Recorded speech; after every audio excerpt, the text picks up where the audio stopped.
Assalamualaikum warahmatullahi wabarakatuh. Good morning, everyone. I would like to say thank you for attending my presentation. Okay, let me introduce myself. My name is Muhammad Zainal Ato. I will stay in front of you for 10 minutes. I have to speak around technology in relationship. Slow down. Before I start to the next point, I would like to ask you how long do you have to spend your time for watching television rather than talks with your family? Are you ready to doing this? Okay, let's continue to the next point. This is the first. The first point is let's be positive thinking about technology. The technology connect us. Yes, as Nokia said, connecting people. I will give you an example of comparison. Then and the present days.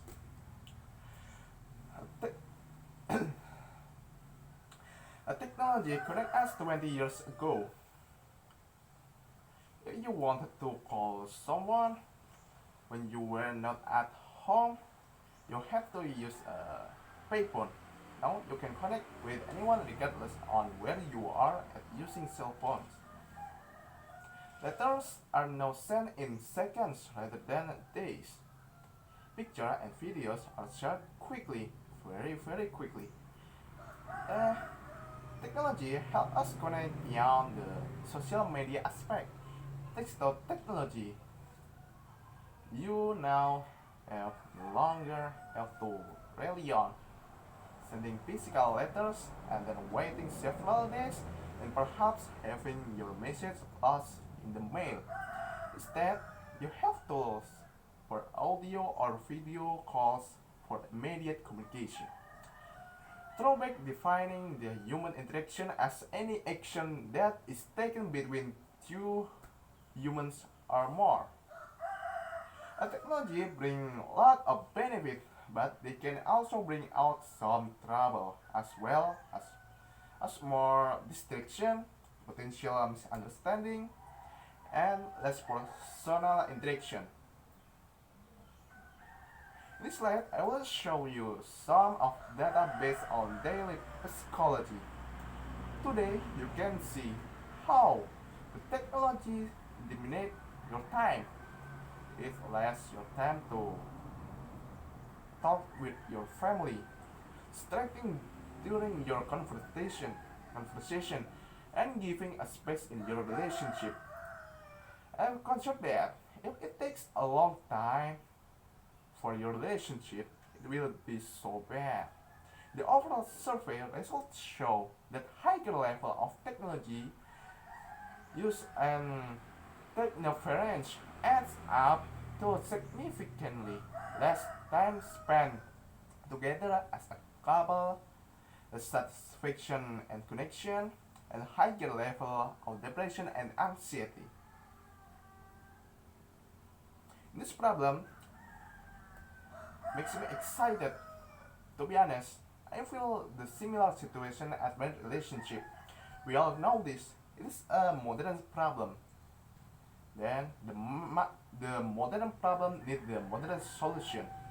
Time by time increase isolation, reduce social interaction and social skills, and increase human to machine interaction. This situation is called technosphere. You can read it.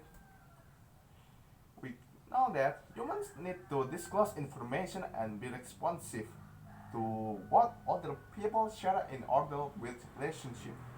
And with text message and social media, the smartphone provides more opportunities to users to disclose and respond. Then we are human, such as in the past. Think and go back of your grandparents simply fighting over one person reading the paper and the other person trying to talk about his or her day. But we are in a different era, so it takes a different way to solve this problem. It's no surprise that technology can have a negative impact on relationship.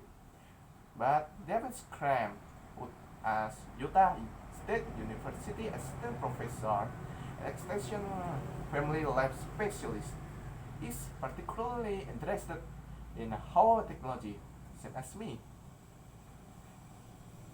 we do of the most important space for interaction and connection in the bed and the table. Yes, this example in the bed. The bed, he solve this problem is keep technology out of the bed.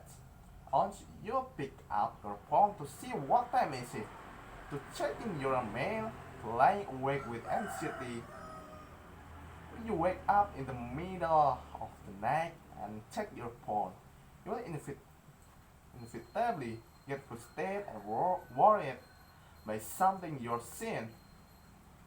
Then the next, yes, you can see that when we arrive at home or in the party at home after a hard day at work or work and post to fix dinner and check out or update news on social media is the worst time. All technology are wonderful. We can now connect with one another electronically, each with its own culture and unique set of rules, and yet this interconnectedness, while wonderful, it hasn't come without cost. The first cause is isolation. Much has been written about the danger of internet addiction. It's addiction from pornography to merely surfing the web. The internet is clearly the television of the 21st century, an electronic drug that often yanks us away from the physical world. Like any addiction, the real cause for those of us who are truly addicted into the number of quality of our relationship with others. We may enjoy online relationship using social media sites like Facebook or Twitter or WhatsApp, for example. But the difference between these kinds of interaction and interaction with people in the physical world is clearly first. As long as we expect no more from this online relationship than they can give, no good reason exists why we cannot enjoy the power of social media sites to connect us efficiently to people we would otherwise not touch. The problem, however, comes when we find ourselves subtly substituting electronic relationship for physical ones or mistaken our electronic relationship for physical ones. We may feel we are connecting effectively with others via the internet, but too much electronic relating paradoxically engenders a sense of social isolation. The second cause is dangerous. Yes. Making our meaning clear electronically presents extra challenge. For example, we write things like LOL and LMAO to describe some things. Yes, our laughter. But they are no real substitute for hearing people laugh, which has real power to lift our spirits when we are feeling low. I have also observed people using electronic media to make confrontation easier and helps in more than one relationship further as a result. People are often uncomfortable with face-to-face confrontation. People are often uncomfortable with face-to-face confrontation, so it's easy to understand why they would choose to use an internet. Precisely because electronic media transmit emotion so poorly compared to in-person interaction, many view it as the perfect way to send difficult message. It blocks us from registering the negative emotional response such message together, which provides us the illusion we are not really doing harm.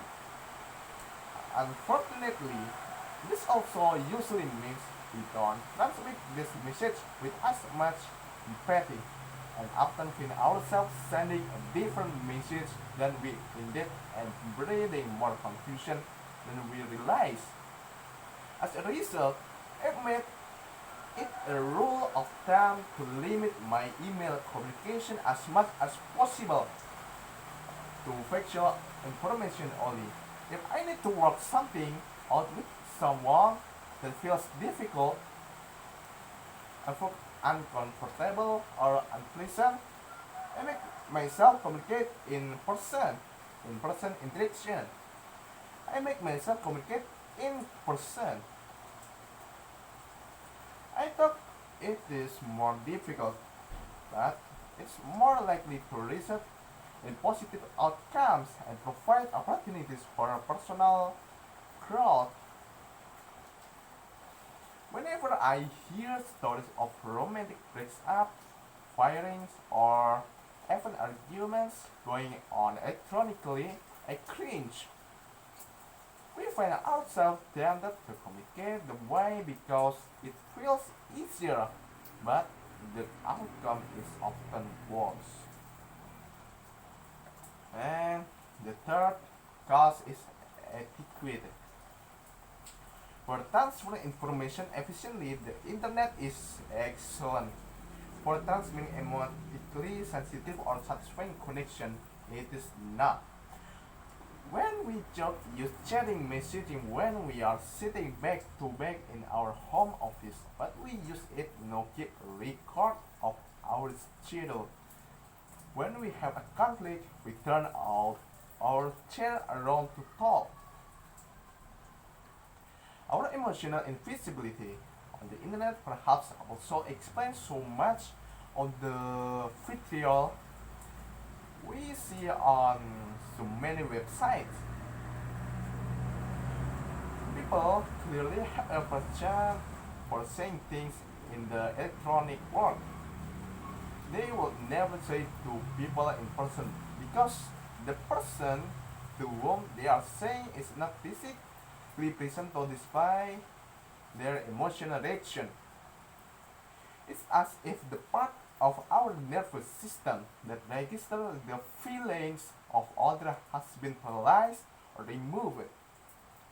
When we are communicating electronically, as if we are drunk and don't realize or don't care that our words are hurting others, it is so bad. And social media websites are such wonderful tools, but are often abused. A few common sense rules for the electronic world apply. First, don't say anything in a chatting if you feel uncomfortable saying to respond in person. If it needs saying but feels awkward, do it in person. Sorry. Second, don't delay your response to message you're rather to avoid. If someone has reached out to you, they care about your response. Third, be careful how you word every electronic message you send in web content. Remember that every internet message you send becomes a permanent part of your brand, whether you're trying to market something or not. Fourth, balance time on the internet is spent with your family or your friend. It may seem too obvious to mention, but it's feel qualitative. In summary, technology has shaped the way people see and interact with others and with the other world. No, I, I mean the world, which greatly affects their development. But technology does have the ability to bridge gaps when used correctly. It has greatly improved communication worldwide. And we must remember this. Technology is a useful servant but a dangerous master. Thank you so much for your great attention. Stay safe and wear your masks when you get out. Thank you. Wassalamualaikum warahmatullahi wabarakatuh.